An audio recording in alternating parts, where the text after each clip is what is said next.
So അങ്ങനെ ഒരുപാട് നാളത്തെ കാത്തിരിപ്പിന് ശേഷം ദ ഒഡീസി ക്രിസ്റ്റഫർ നോളൻ്റെ ദ ഒഡീസി എന്ന് പറഞ്ഞിട്ടുള്ള സിനിമ അവസാനം കണ്ടിരിക്കുകയാണ്. കേരളത്തിലെ ഐമാക്സിന് എന്തോ ബിറ്റ് റേറ്റ് ഇഷ്യൂ ഉണ്ടെന്നോ എന്തോ ക്വാളിറ്റി കുറച്ച് കുറവാണെന്നോ അങ്ങനെ എന്തൊക്കെയോ പറഞ്ഞിട്ട് കുറേ ആൾക്കാർ കംപ്ലൈൻറ്റ് പറയാനൊക്കെ കേട്ടു. ഞാൻ കണ്ടത് ബ്രോഡ്വേസിലാണ്, കോയമ്പത്തൂരുള്ള ഐമാക്സിലാണ്.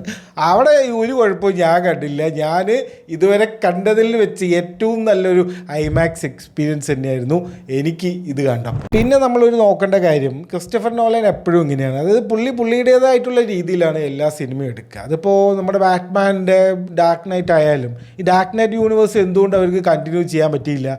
സ്റ്റുഡിയോൻ്റെ കയ്യിൽ പൈസ ഇല്ലാത്തതുകൊണ്ടാണോ? അല്ലെങ്കിൽ അവരെന്താ ഇത്രയും ഹിറ്റായിട്ടുള്ള സിനിമ അവർക്ക് എന്തെങ്കിലും വേറൊരാൾ വെച്ച് കണ്ടിന്യൂ ചെയ്തുകൂടെ? പറ്റില്ല. കാരണം ചില കാര്യങ്ങൾ അത് പുള്ളിക്ക് മാത്രം എടുക്കാൻ പറ്റില്ല. അത് പുള്ളിയുടേതായിട്ടുള്ള രീതിയിൽ എടുക്കുന്നതുകൊണ്ടാണ് അത്. ഇപ്പോൾ ഈ ഒഡീസിൻ്റെ എടുത്തു കഴിഞ്ഞാൽ ഭയങ്കര വ്യത്യാസമുണ്ട്.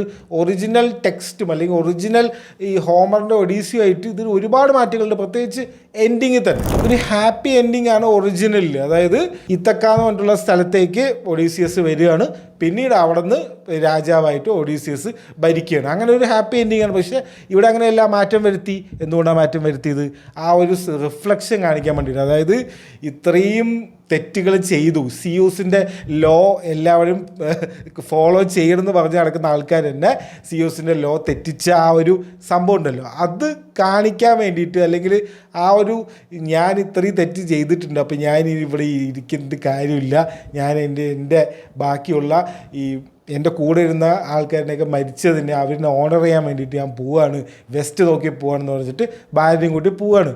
അങ്ങനെ ഒരു സംഭവമേ ഇല്ല. പക്ഷെ അത് കാണിക്കുന്ന ആ ഒരു ലെയർ ആഡ് ചെയ്യണത് എന്തുകൊണ്ടാണെന്ന് വെച്ച് കഴിഞ്ഞാൽ ഒരു ക്യാരക്ടർ ഡെപ്ത് കിട്ടാൻ വേണ്ടിയിട്ടാണ്. സിമ്പിൾ. ഇപ്പം ഇങ്ങനത്തെ ചെറിയ ചെറിയ കാര്യങ്ങൾ എടുത്തിട്ടാണ് പുള്ളി ഇങ്ങനെ വലിയൊരു സിനിമ ഉണ്ടാക്കുന്നത്. അതുകൊണ്ട് തന്നെയാണ് ഇതിങ്ങനെ ഭയങ്കര സംഭവമായിട്ട് നമുക്ക് തോന്നുന്നത്. അതിൻ്റെ ഇടയിൽ ഒരു കാസ്റ്റ് അങ്ങോട്ട്, ഈ ഒരു കാസ്റ്റ് ഇങ്ങോട്ട്, ഒരു ബ്ലാക്ക് ആയിട്ടുള്ള ഒരു ഇവരിനെ കാസ്റ്റ് ചെയ്തു എന്ന് പറഞ്ഞുകൊണ്ട് actually doesn't make any difference. ആകെ ഒരു 2-3 സീനേ ഉള്ളൂ ലുപ്പിട്ടാണെങ്കിൽ അവങ്ങൊക്കെ.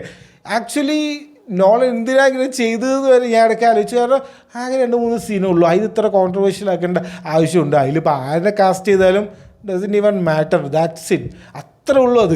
അപ്പം ഇതും കേട്ട് വെറുതെ വായിട്ടടിച്ചവന്മാരുടെ കാര്യം എന്തായി? അത് വെറുതെ അവന്മാർ എന്തൊക്കെയോ പറഞ്ഞിട്ട് പോയി, അത്രേ ഉള്ളൂ. പിന്നെ ഒരു ഇൻട്രസ്റ്റിംഗ് കാര്യം, നമ്മുടെ രാമായണത്തിൻ്റെ സംഭവമൊക്കെ ഉണ്ട്. മറ്റേ വില്ലെടുത്ത് വളച്ചിട്ട് എന്നിട്ടാണല്ലോ മറ്റേ സീതനെ കല്യാണിക്കുന്നത് രാമൻ. അതേപോലെ ഇവിടെ ഒരു സംഭവമൊക്കെ ഉണ്ട്. അപ്പോൾ ഏതാണ് ആദ്യം എഴുതിയത്, ഇത് ആരാണ് കോപ്പി അടിച്ച് അത് നോക്കേണ്ടി വരും.